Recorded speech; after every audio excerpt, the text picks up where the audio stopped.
lamun mana jalan dia kebenaran aya setan nyilim. Sayyidina Umar geus senyum bae, tuan besok mah iya, usieun-sieunna setan.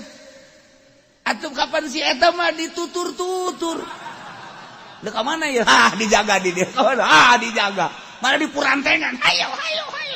Anak incu milu kabeh di pundak. Sayyidina Umar mah datang ke sorban tinggalin di tangkal kurma setan teu wani begitu dekat dia berat ka ditu ditanya ku babaturan setan ya sorban Sayyidina Umar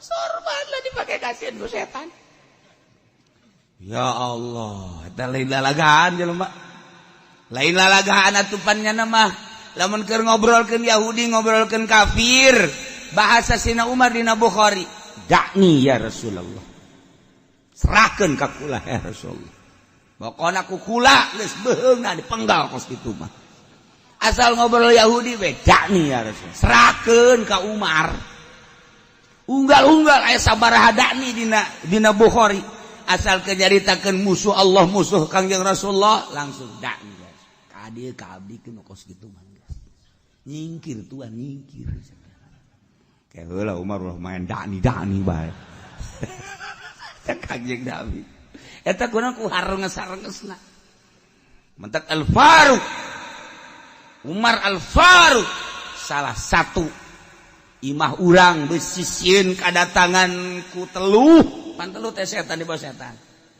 bisi sieun kadatangan ku jurig deundeun di unggal lawang Umar Al-Faruq setan aya merek eta sieun aing umpat setan ngumpat misalnya di Imah Haji Pendita aya eta merekan Umar Al-Faruq moal wani begitu Haji Pendita kaluar nah aing sieun ge ka itu ka sia mah di ulah keluar kuduna tetap diintip setan mah kan hebat aing sieun ge ka itu cekeun tapi keluar awas ya ku aing geus diancam bae ku cenah kaistimewaan Sayyidina Umar emang naon ketika Kangjeng Nabi nyaritakeun tentang alam kubur si Kangjeng ke urang maot setelah maot urang dikubur ngaranna alam barzah didinya bakal aya dua malaikat munkar nakir bakal nanya poremna keberadaan sangat sieun menakutkan Sayyidina Umar ngacung naon Umar pikiran urang pikiran ieu lain cak Sayyidina Umar ka Kangjeng iya pikiran ieu lamun pikiran ieu kok dek dilawan ta malaikat mane mah macem-macem bae lamun masih kena pikiran dan anu ieu tetep kula mah dilawan bae beres ngaleos Kangjeng Nabi diuneg-uneg Sidina Ali coba hayang nyamun maot bener teu ngalawan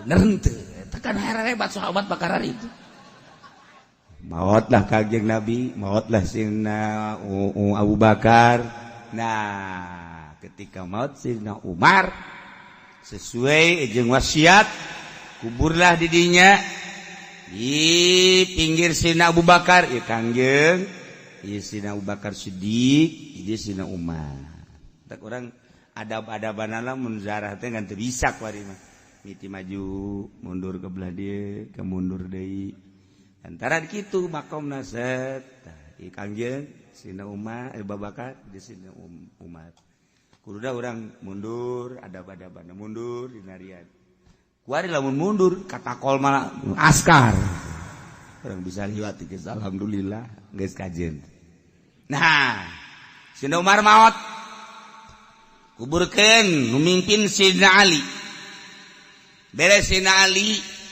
nyarita setik bahwa ieulah Umar Al-Faruq anu memisahkan hak jeung batil nu terkenal dengan kejawaraanana saha anu teu sieun cek Sayyidina Ali ka Sayyidina Umar musuh-musuh Allah termasuk setan geus dijatakeun ku Kangjeng Rasulullah sieun maka saat ieu nya geus aya di alam barzakh.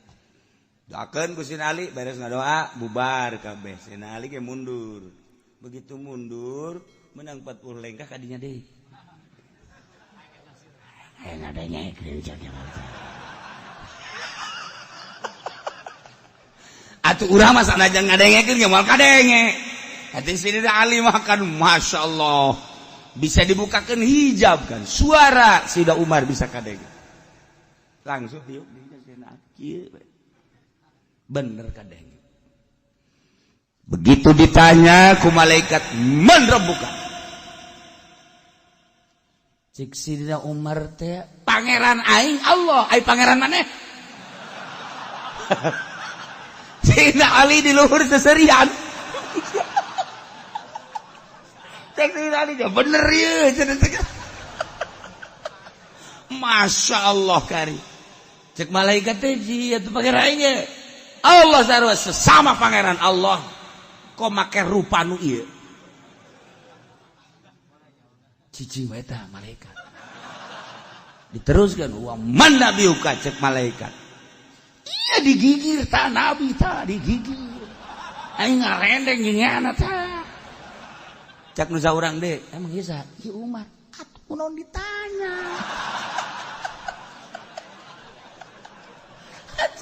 ya Umar mau ditanya cek ya jawara ta batu betul ngalaleos kayak kada ulah ngalaleos robah banget ulah make banget anu nyingseun anu mukminin kafir Yahudi Nasrani silakan make banget nu mana bae ge tapi mukminin ulah make banget euy awas ya mun make banget nu ieu deui awas poe malaikat lapor Gusti Allah Gusti kuara ieu mah jelema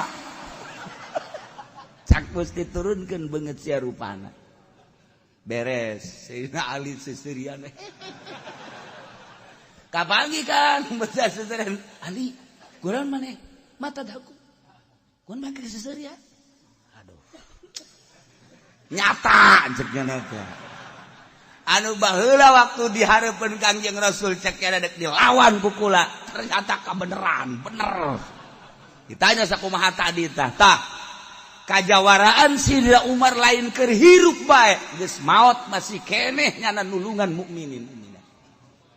Sejak etalah turun seetik wajah Munkar Nakir teu pati sieun jasa teu pati serem jasa rada lah rada bahkan dititahkan ku Sidina Umar bagi jelema-jelema nu ditanya wali Allah kekasih Allah ulama-ulama sholihin awas kudu make senyum saeutik Sidina Umar mahara jasa. Dah, bantah kaya. Nah, malaikatnya lamun nanya wali teu keras. Bab ingat ancaman Sidina awas ya kowe. Sidina Umar ka malaikat-malaikat diancam. Teu kira-kira tah. Nah, iyalah urang cinta ka Kangjeng Nabi, cinta ka Sidina Abu Bakar Siddiq, cinta ka Sidina Umar. Cinta ka Sayyidina Utsman, cinta ka Sayyidina Ali lantaran eta khulafaur rasyidin nu opat lain sambarangan jelema. Dua anu jawara hiji Sayyidina Umar, dua Sayyidina Ali. Piawai Sayyidina Utsman ahli zuhud. Kemudian kitu Sayyidina Abu Bakar Siddiq hartawan anu mengorbankan hartana. Di samping piawai mun maca Quran ceurik hartana neuk sabaraha bae ge jang syiar agama Allah. Sebabnya na pedagang dikersakeun ku Gusti Allah naon bae nu geus aya di leungeunnya na laku bae. Urang mah pan ngemblok pedagang ya. Ngitung deui, ngitung deui. Deres teu buruk mah lu buruk mah pan hese. Dagang nu buruk lamun geus 2-3 poe teu laku atuh geus muter di dieu. Muter. Sayyidina Abu Bakar Siddiq mah asal geus aya di leungeunnyana dikersakeun ku Gusti Allah laku bae jeung untung bae. Maka selama hidup Sayyidina Abu Bakar Siddiq berjuang perang di samping eta ketegasan anu luar biasa hartana dipakai ngabangun agama Allah. Ribuan onta ketika perang, ribuan onta pakai meuli abid di merdekakan dan lain-lain sebagainya. Masya Allah, ialah Sayyidina Umar keistimewaan anak